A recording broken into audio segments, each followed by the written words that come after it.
Hey, my name's Ethan Jolosa. I'm 14 years old. I'm a Welsh adaptive surfer.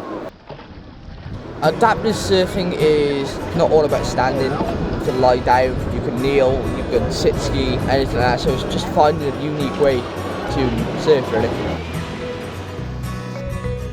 My dream is to represent UK in the Olympics.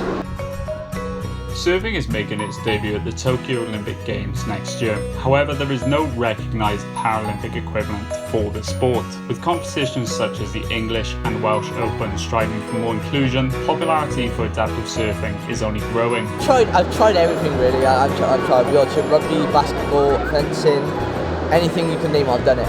My mum found a surfing taste day down in Aberafon Beach. So I went down, tried it, I loved it. And I've surfed every single week since 2017.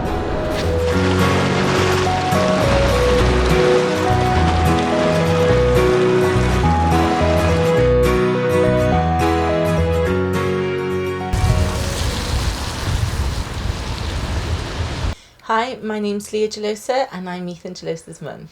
Ethan's disability is called cerebral palsy. He has diplegic cerebral palsy, which means that he hasn't got the full use of both of his legs. He's not able to independently walk without any aids or hold his body weight.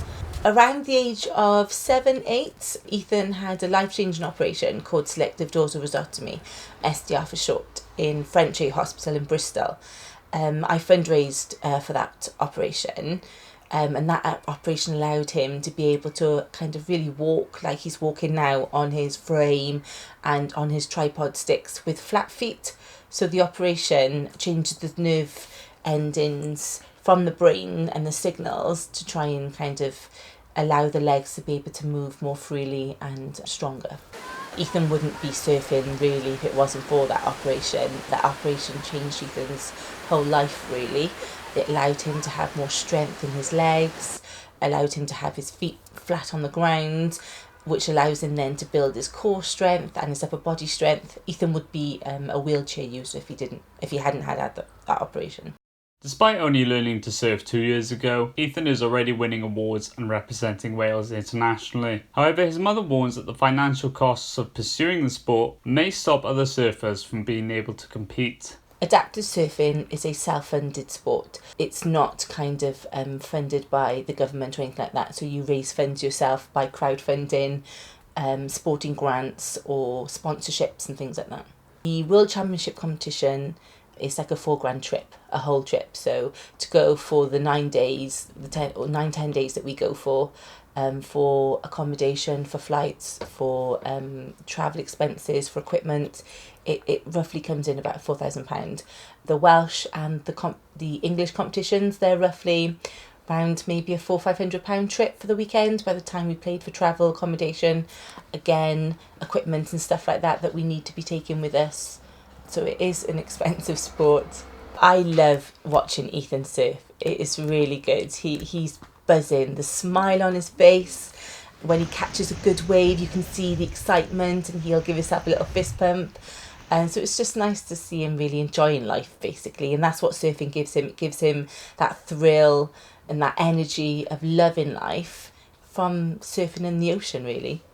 And I enjoy being at the beach. You know, I get to have my hour chill with my coffee sat on the side. And it's lovely in the nice weather. Not so nice in the winter. My hopes is that adaptive surfing does become a recognised sport in the Olympics and things like that, to showcase all of these amazing athletes from all over the world that are just as good surfers than your world famous able-bodied surfers, and for it to be able to come a sport that is funded, because it is hard work finding the funds. And with Ethan being one of the youngest sporting athletes in adaptive surfing, it's only going to progress for Ethan, so he's going to be doing this sport for many years to come. Thanks to adaptive surfing, Ethan has been able to travel the world chasing waves. However, his most memorable moment was closest to home. Adventure Park Snowdonia hosted the first Welsh Adaptive Surfing Open. With Ethan being the home favourite, he exceeded his own expectations. Well, best wave is my recent one in North Wales, Surf Snowdonia. I caught like 2 barrels in one day. on like a proper clean, pure water wave. It's just like really tall, and it's quite fun. Ethan being so chuffed with himself that he had made it through to the final and come in second place, that was really emotional, and that was another moment that sticks out of my mind. Just that joy that he had, that he qualified for the finals. Ethan's surfing was all made possible by the adaptive surf school Surfability UK. The school is based in Castle Bay in Swansea, a 3-hour round trip that Ethan and his mum regularly make in order for Ethan to pursue his dream. Surfability has really helped me with the competitive side and the training side, because Surfability started this competition career for me, and I'm really grateful for their support and their help with supporting me through all the competitions and giving me tips and stuff like that. So my name is Ben Clifford, and I'm the founder and I'm the director and head coach at Surfability. Surfability UK CIC is an adapted surfing school. So we're a surfing school for anyone who would need extra help to participate in surfing, whether that be through learning difficulty, disability, illness or injury. I'm so proud of Ethan. He's come such a long way in a short time. It's been such a steep learning curve for him. We started off, we taught him from scratch, we taught him from no experience of surfing, complete beginner, to being very reliant on us to start with, and then having a pusher and catcher system so that with someone helping him catch the wave, someone catching him at the other end. He surfs completely independently now, so it's more a case of more technique coaching him, so getting him to understand the wave, his positioning on the wave, his positioning on the board, where he might do manoeuvres on the wave, what kind of manoeuvres to do in which sections of the wave, and then a bit more specifically about contest surfing and how that works, because you kind of have to condense everything into 20 minutes a lot of the time, because you've got 20-minute heat if you're competing for the most part.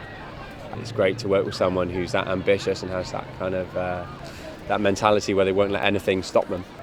I love the sea so much. I just can't imagine a life without it, and not being able to go in there, and to be able to provide that for people is something really special. And also we can equip people that they can then use the sea independently of us, and they can have this kind of culture as part of their lives. It's an amazing thing to be a part of.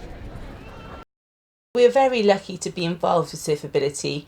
At the very beginning, they were how we got into surfing, how we got to be able to go to the beach safely and in a secure environment. Both Ben and Toby at the start helped Ethan greatly. They would take him in, they helped him kind of like have his confidence in the water and on a surfboard, because Ethan had never gone on a surfboard until we started going along to the Surfability groups. Because it's a group, obviously, it's not just a one-to-one process. There's several children in the group, and then that allowed Ethan to be able to progress to become an independent surfer. So he was allowed to have his little independence, and they still kept an eye on him and things like that. And it's allowed him to be where he is today, where Ethan is an independent surfer and gets in the water on his own now. We still go to Surfability because we like the community side, and there's some lovely children and some lovely parents, and Ben and Toby, they run an amazing group and very supportive. So we still like to be involved in that.